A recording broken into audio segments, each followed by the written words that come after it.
Hello. It's been a little while since we've last talked. There's a couple things that I want to explain to you briefly while I have you here.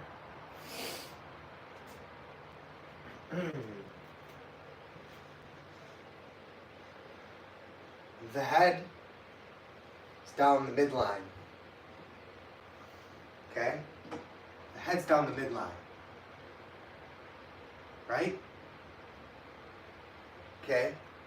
Our feet are planted, our head's down the midline. Okay? But when we go to walk,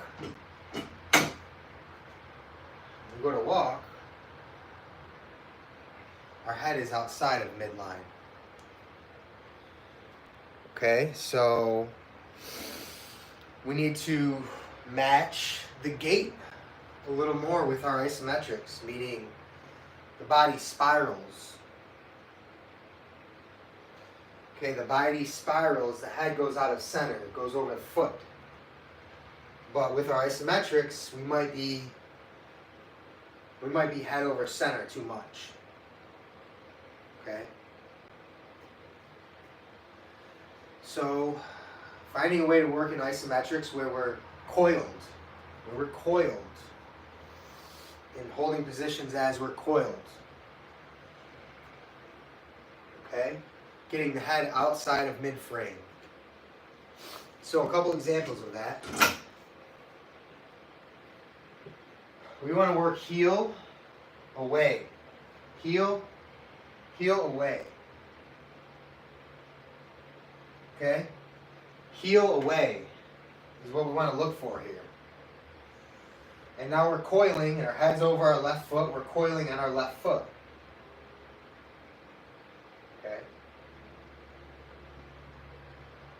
So how can we coil into isometric positions? So again, heel away. Heel away. Coiling, head over foot. Let's keep our shoulders square. Right?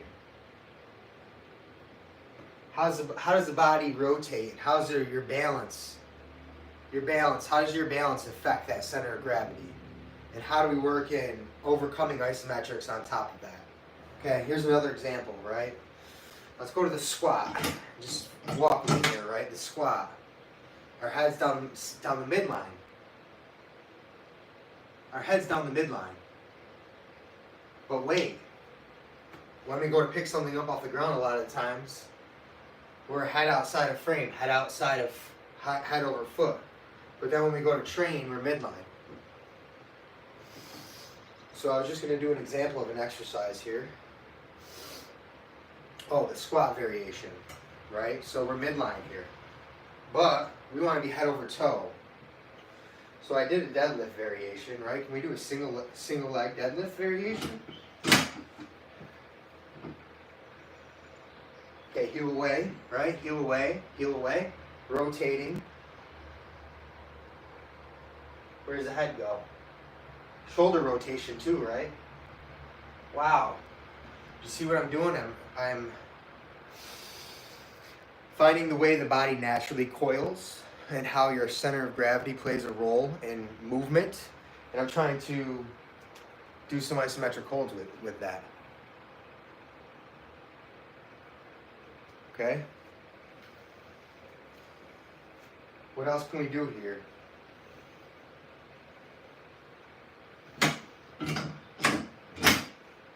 Now hip abduction. We're still working heel away.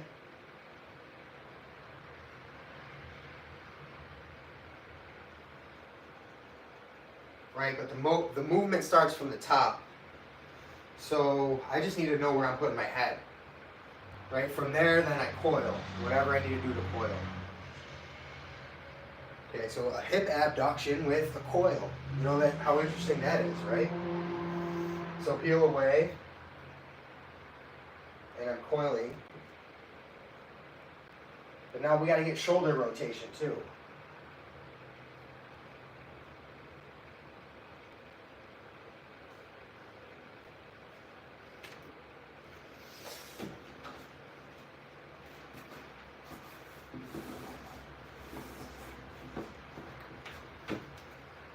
Okay, here we are. To make sure there's no point in coiling if we're not going to get the full tilt coil, right? So we need more shoulder rotation, right? Then that's going to free up the neck. So if you feel like we got a stiff neck or stiff shoulders, maybe it's just because we're not allowing it to be freed up. So again, working towards shoulders, we got to find a way to get into position here. We can put restraint, the end point, so we can go back to the single leg deadlift. And here we get shoulder rotation, right? Now using this, pulling apart here, I can make sure I get shoulder rotation. Okay, let's see if I can move to this side. See, this gets much harder. But I'm just coiling this way now. And feeling the lats. The lats pulling everything apart, holding you upright. So what do you guys think about that? I had to, public service announcement, I had to just step in and make sure we're understanding what implications that has on our isometrics. Okay? And feet. Let's talk about feet real quick. Toes pointed straight ahead. Crown forward, hips back. Hips back. Okay, that's going to lower the posterior chain. Now when we rotate, we're still working crown forward, hips back. Alright, so can we get a Zercher squat rotation in here? How about that?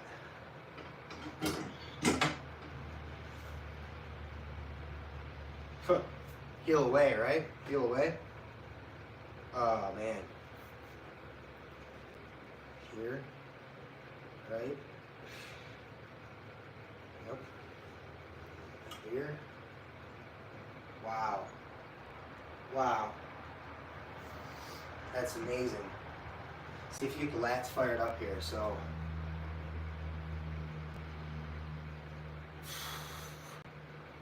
pressing in here.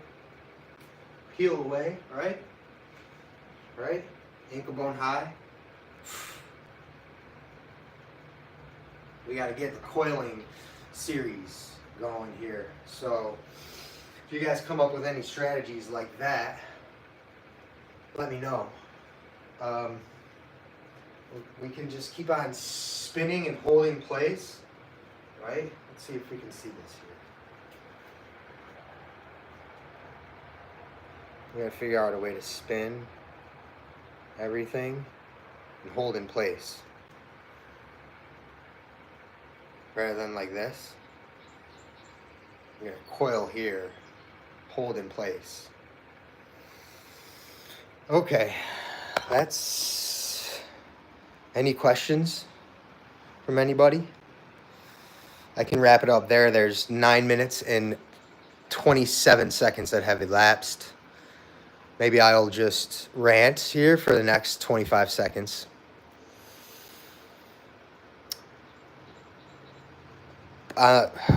Heel up training. Let's just wrap this up. Heel up training. Coiling. Shoulder rotation positions. Head outside, head over foot. Okay? How can we rotate, pivot, spiral while holding isometrics? while doing overcoming isometrics, let's be more specific here because that's right. That's what we're doing here. Let's try some. We'll do one more. How about this?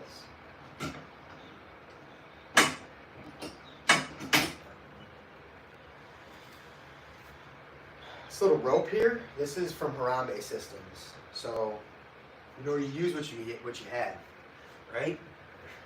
You use it for what you need. It's that simple. But here, right? Here's the deal. You can still coil here, okay? And, it's pretty tough, right? This is a tough exercise, but this is good. This is definitely applicable. But it's not targeting the posterior chain enough, right? The resistance is not making my glutes do any work. So maybe some reverse here. I bet something like this would work. Okay. Right. So where's the bar? Yep, that fires up the low back, for sure.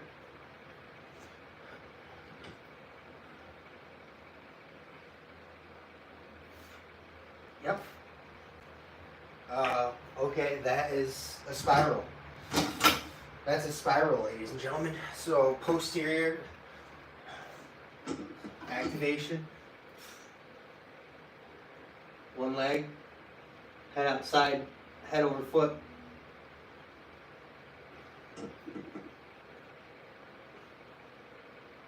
Heel away. This is probably great for a swimmer. Okay. You guys get the picture, right?